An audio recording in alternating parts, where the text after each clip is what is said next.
Hey! Hey! Hey! This is library. All right, hey everybody, welcome to episode 12 of the Tell Me About That Book podcast. Short conversations about some of the best books on personal growth, mindset, fitness, and business topics with some of the leaders in the fitness industry. Today we're talking about The Rise of Superman, decoding the science of ultimate human performance. Today I have on Devan McConnell, who's the head sports performance coach at UMass Lowell. He's been there since 2011. Before that, he was at Stanford. He worked at Mike Boyle's, and he's also done some time with the Anaheim Ducks and San Jose Sharks. Devan, thanks for doing this. Thanks a lot for having me, Anthony. All right. Well, first of all, I just got to always tell everybody whether or not I read the book. So I just got it last night because I've been going crazy with books. And I got this when, you and I decided to do this last week. And man, I wish I got this sooner. Holy cow. I'm like, I don't know, an hour and a half into it. I'm listening to it. Phenomenal book. I love the way they're telling the story through the extreme sports. But tell us a little bit about The Rise of Superman.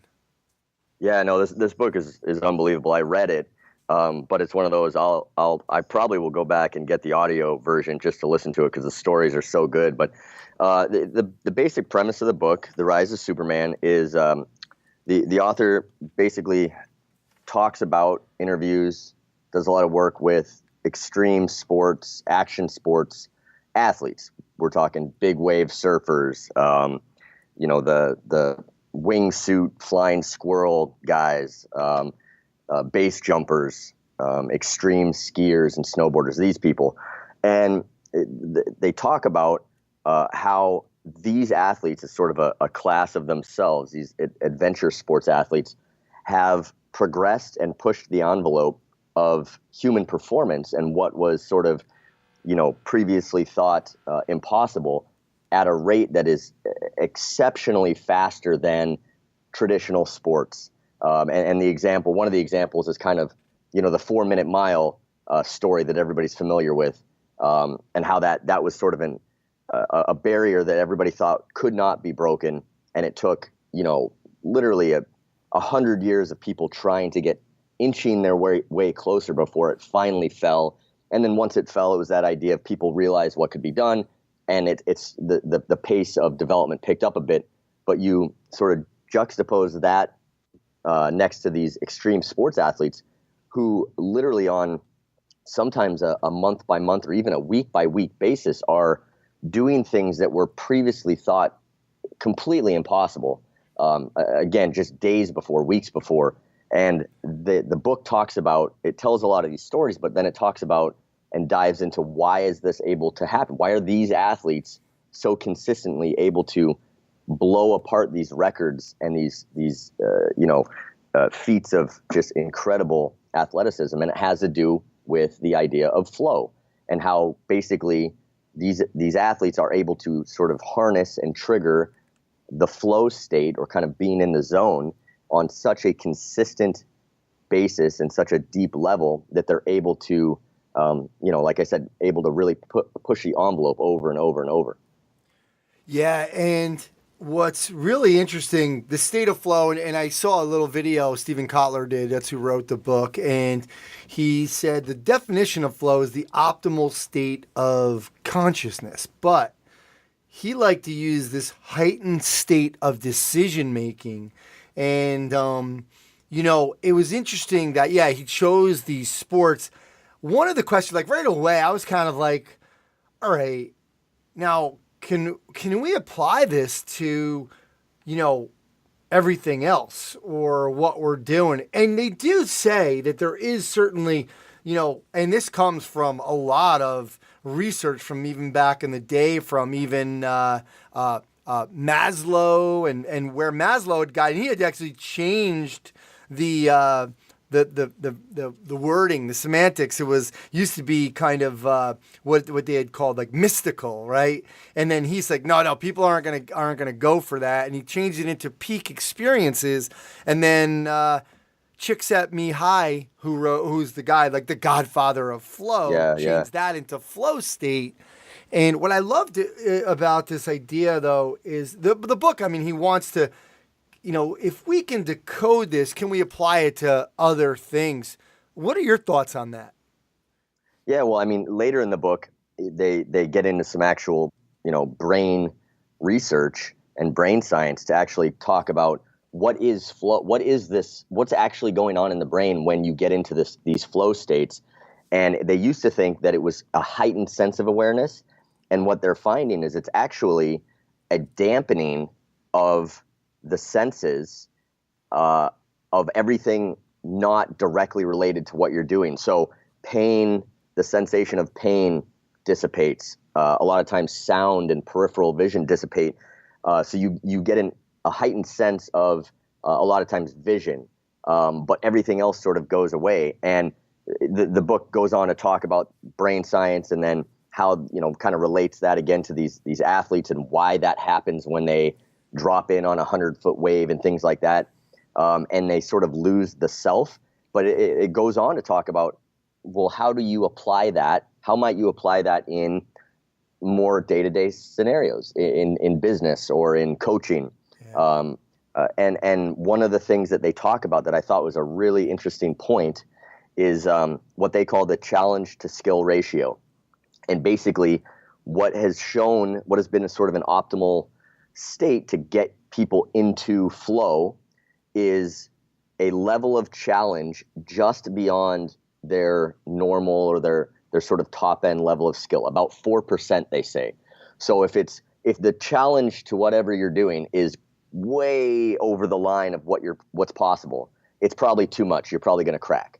If it's not nearly hard enough, it just is sort of boring and it doesn't really get you there. But if it's just a little bit beyond what you believe is possible or just past your skill level, that's just enough to sort of dampen the other senses. You kind of lose the quote unquote self, and you can really harness into this area. And so taking that idea and applying that to your day to day, I think is one of the main takeaways that I've gotten from the book. Yeah, I think Daniel Coyle talked about that in Talent Code in terms of skill acquisition, right? Like you had to be in this kind of almost like irritated state, like where you're getting irritated because you can't quite get it. It's got to be just outside your reach, right? Didn't he talk a little bit about that?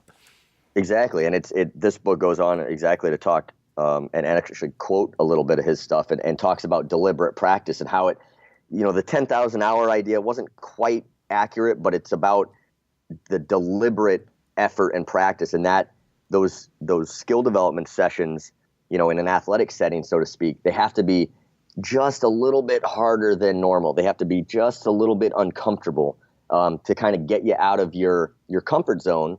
But again, they can't be so far above and beyond what you're capable of at the moment, because then that'll kind of squash any momentum.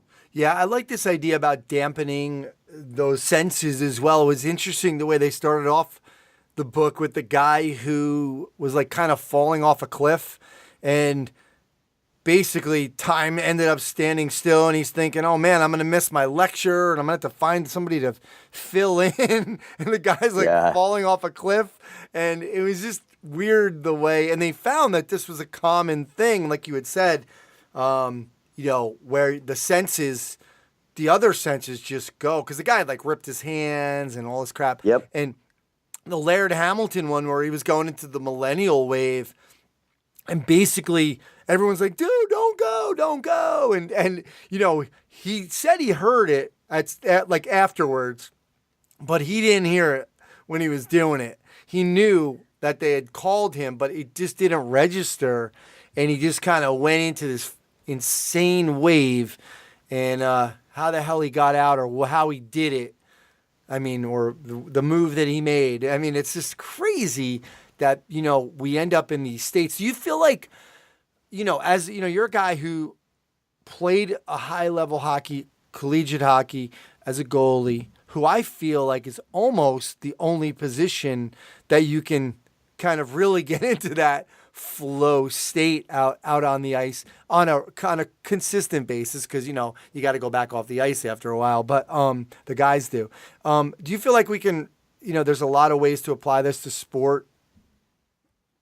Yeah, it's funny when I was reading this, I was relating back to moments when I played where I can kind of remember getting into that state, and not nearly often enough because it wasn't very good, but when I did, I distinctly remember just this sort of quiet calmness when I would play, and I would have conversations in my head that were almost, everything else was almost in slow motion, and again, the book talks about what that is, or at least what they think that is at this point, is the brain and the nervous system realizing that optimal focus on this one thing is necessary. A lot of times, at least in these instances with these action sports guys, for survival. If they mess up, they're going to die.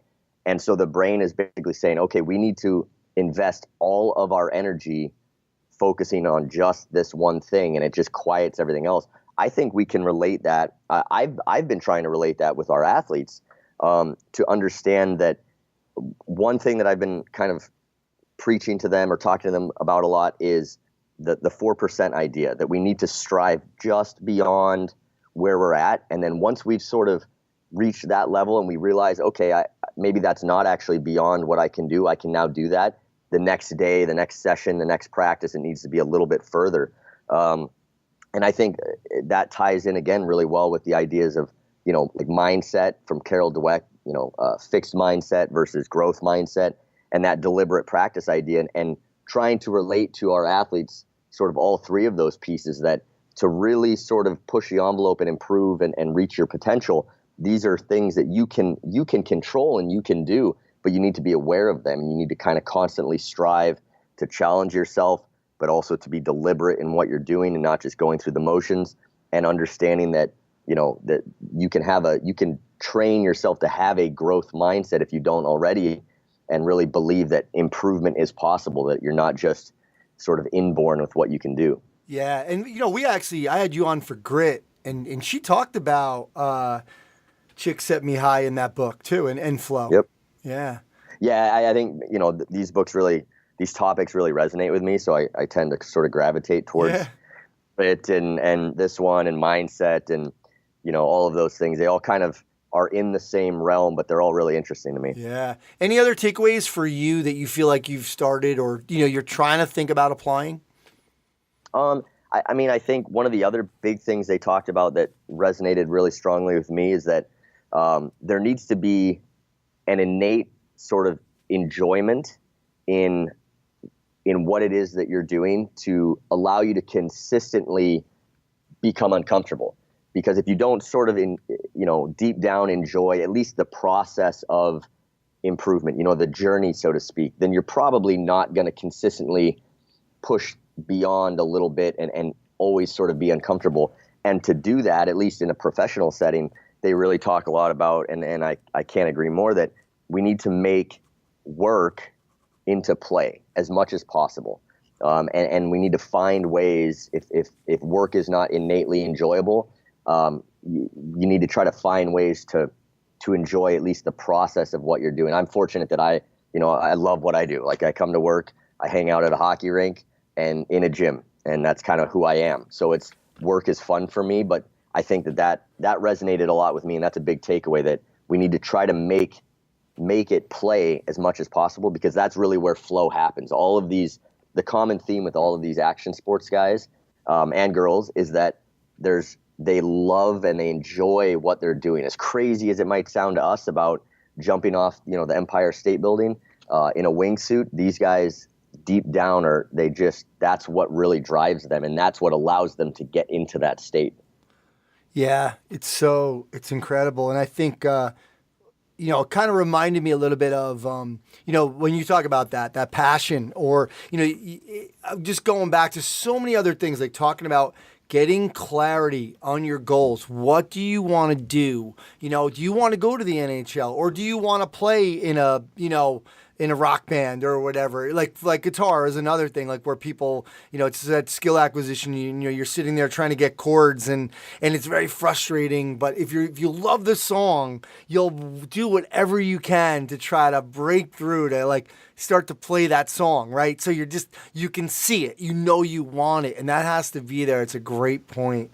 Yeah, for sure. And I think that maybe for the next book, next time we talk, another book that talked about that idea, that you basically, you need to decide that you are whatever that is. If I'm a hockey player, if you are an NHL hockey player, then every decision you make is really easy because there's only a couple of avenues for that person to operate. If you decide you are going to be a big wave surfer, your choices become pretty cut and dry. Like, you're going to do one of two things or one of three things. And it's this book, again, really sort of harnessed into that idea that you need to push the envelope, you need to enjoy what you're doing, and you need to be that, not want to be that. Yeah, man. Love it. Do you have any favorite quotes from this book? I wrote a couple down. Yeah, I had two that I already kind of touched on, but I'll read the actual quote. If we want to achieve the kinds of accelerated performances we're seeing in action and adventure sports, then it's 4% plus 4% plus 4%, day after day, week after week, months into years, into careers. And that one, again, that hit home in that it's not just a once in a while thing that you got to push yourself and really strive to get better. But it's a yearly, decades long, career long thing that really, allows, as people say, it's sort of the 30-year overnight sensation kind of thing. Yeah. That kind of hit home. The other one I wrote down that I loved was, if we're hunting the highest version of ourselves, then we need to turn work into play and not the other way around. And again, that really hit home with me as far as needing to find enjoyment in the process of whatever it is that we do. Otherwise, we're just not probably going to be able to stick with it to the level that we need to. Love it. My favorite was, and I guess it was my favorite partially because I feel like it made sense that, yeah, this is possible to take some of these principles, but mindset impacts emotion, which alters biology, which increases performance. So then it becomes not only psychological, but physiological, right? I love it. Yeah, absolutely. Great stuff. Well, thank you so much for recommending The Rise of Superman, Decoding the Science of Ultimate Human Performance. You read it. I listened to it. I can tell you, I love the guy performing it is great. So it's a highly recommended. So Devan, thanks for doing this. Hey, man, thanks a lot for having me. This was a lot of fun. All right, well, that's going to do it for episode 12 of Tell Me About That Book. Thanks to Devan McConnell for coming on, sharing his thoughts, and for discussing The Rise of Superman. You can find out more and get the show notes at continuefit.com. Thanks again, and I'll speak to you next time.